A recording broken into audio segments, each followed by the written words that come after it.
नमस्कार, one India Hindi में आपका स्वागत है। देश में कोरोना संकट को लेकर मार्च में मोदी सरकार ने लॉकडाउन लागू किया था। लगभग 2 महीने लॉकडाउन लागू रहने के बाद सरकार देश के अलग अलग सेक्टर्स को चरणबद्ध तरीके से खोल रही है। सरकार अनलॉक 3 के तहत अगले महीने मल्टीप्लेक्स और सिनेमा घरों को भी खोल सकती है। मल्टीप्लेक्स एसोसिएशन ऑफ इंडिया ने सिनेमा घरों के फिर से खोलने के लिए एक एसओपी तैयार की है, जिसके तहत पेपरलेस टिकट, सीट डिस्टेंसिंग जैसे कदम उठाए गए हैं।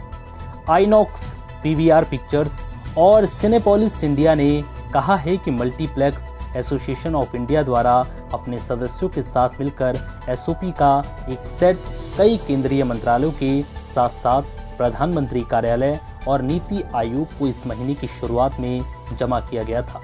स्वचालित सीट डिस्टेंसिंग के लिए एल्गोरिदम, सिनेमा घरों की नियमित सफाई और लॉबी क्षेत्र और रेलिंग और दरवाजों जैसी जगहों पर सैनिटाइजेशन के साथ साथ तापमान स्कैन जैसी मूल बातें एसओपी में शामिल की गई हैं।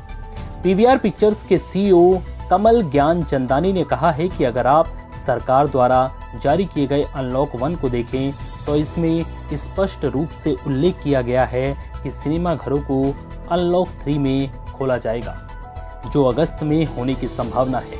इसलिए उस संदर्भ में हम बहुत आशान्वित हैं। भारत में कोविड-19 का प्रसार शुरू होने के बाद मार्च के मध्य में थिएटर बंद कर दिए गए थे। फिल्मों की कमाई का एक बड़ा हिस्सा सिनेमा जगत को थिएटर से मिलता है, जो लॉकडाउन के बाद से बंद चल रहे हैं। ऐसे में सिनेमा घरों के खुलने के बाद दर्शकों की वापसी सुनिश्चित करने के लिए मल्टीप्लेक्स हर संभव कदम उठाने की जुगत में है। ज्ञानचंदानी ने कहा कि मल्टीप्लेक्स में कोई भी एक ही समय में 2 स्क्रीन शुरू नहीं करेगा। इसके अलावा हम अंतराल को इस तरह से निर्धारित करेंगे कि वे एक दूसरे के साथ टकराए नहीं और कम से कम 15 मिनट से लेकर आधे घंटे तक का अंतराल हो। शो के बीच अधिक अंतराल रखा जाएगा, जिससे हमें सिनेमा घरों को साफ और कीटाणु रहित करने के लिए पर्याप्त समय मिलेगा। सिनेमा परिसरों के प्रवेश द्वार पर भी सभी को मास्क पहनना अनिवार्य होगा और तापमान की जांच की जाएगी।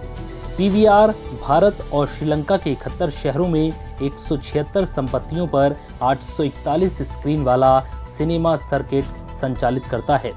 आइनॉक्स के सीईओ आलोक टंडन ने कहा है कि हमने कई मंत्रालयों और अधिकारियों को पहले ही अपने एसओपी दे दिए हैं, अब हमें उनके जवाब का इंतजार है। फिलहाल इस वीडियो में इतना ही। नमस्कार।